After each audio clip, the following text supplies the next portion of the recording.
ભાઈ પીઠાભાઈ ટાંક, હું પ્રમુખ છું વેરાવળ શહેરનો. અત્યારે આજે મારા સમાજના તમામ આગેવાનો અહીંયા એકત્રિત થયા છે. વારંવાર ભાજપ તરફથી અમને જે અન્યાય કરવામાં આવી રહ્યો છે એના સંદર્ભે આજે આ મીટિંગ મળી હતી અને એવામાં અત્યારે અમે સંયુક્ત એવો નિર્ણય કર્યો છે કે આ વખતે અમે લોકો ભાજપની વિરુદ્ધમાં મતદાન કરશું. ભવિષ્યમાં જયારે પણ કંઈ પણ એવું હશે અને અમને અન્યાય કરવામાં આવશે ત્યારે અમે ભાજપની અગેન્સ્ટમાં ચાલશું.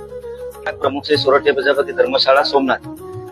આજે ખૂબ જ કહેતા દુઃખ થાય છે કે આજે અમારો પ્રજાપતિ સમાજ વર્ષોથી ભારતીય જનતા પાર્ટી સાથે કોઈ પણ જાતની અપેક્ષા વગર વર્ષોથી જોડાયેલો છે અને નિષ્ઠાથી એમની સાથે કામ કર્યું છે.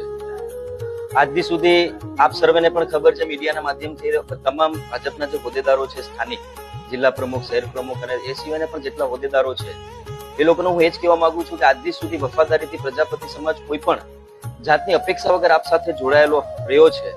તેમ છતાં કોઈ દિવસ પણ ક્યાંય વિરોધ પક્ષ નથી દર્શાવ્યો, કોઈ જાતની કોઈ માંગ નથી કરી. તેમ છતાં આજે જે 2 ટિકિટ, એ પણ લેડીઝ ટિકિટ, ખરેખર જોવા જઈએ તો હકદાર જેન્ટ્સ માટેની છે, તેમ છતાં 2 લેડીઝ ટિકિટ આપતા હતા અને એમાં પણ આજે 1 ટિકિટ કાપી નાખી. તેનો સીધો મતલબ એવો થાય છે કે અમારા પ્રજાપતિ સમાજની ગણતરી ભારતીય જનતા પાર્ટીમાં ક્યાંય થતી નથી. તો જે તે સમય હતો એ વસ્તુ અલગ છે, પણ આજે યંગ જનરેશન પણ અમારા સમાજમાં એક્ટિવ થઈ છે. તો હવે એ સમય જે પહેલા હતો એવો અમે નહીં ચલાવી લઈએ.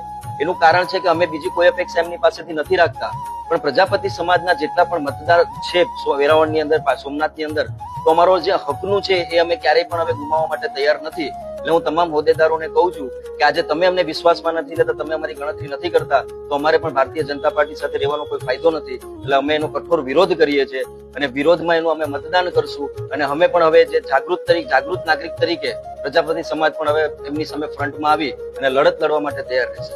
અમારી પાસે એ લોકોએ કોઈ ઓપ્શન રાખ્યો જ નથી. મેં જેમ તમને પહેલા કીધું કે ભાઈ જે અમારા હકનું અમે માંગીએ છીએ, હક સિવાયની અમારી કોઈ અપેક્ષા નથી. ને આજ દિવસ સુધી આ વિસ્તારની અંદર ક્યારેય પણ પ્રજાપતિ સમાજનો કોઈ પણ જાતનો વિરોધ આજ સુધી કોઈ જોયો નહીં હોય. તો આટલો ભોળો સમાજ હોવા છતાં અમારો હક અમારી પાસેથી છીનવી લેતા હોય તો એવા લોકો સાથે અમને રહીને કોઈ ફાયદો નથી. એટલે ચોક્કસપણે અમે એ લોકોની વિરુદ્ધમાં મતદાન કરશું અને બને એટલો એ લોકોની સીટ ઓછી આવે એવા અમે પ્રયત્ન કરશું.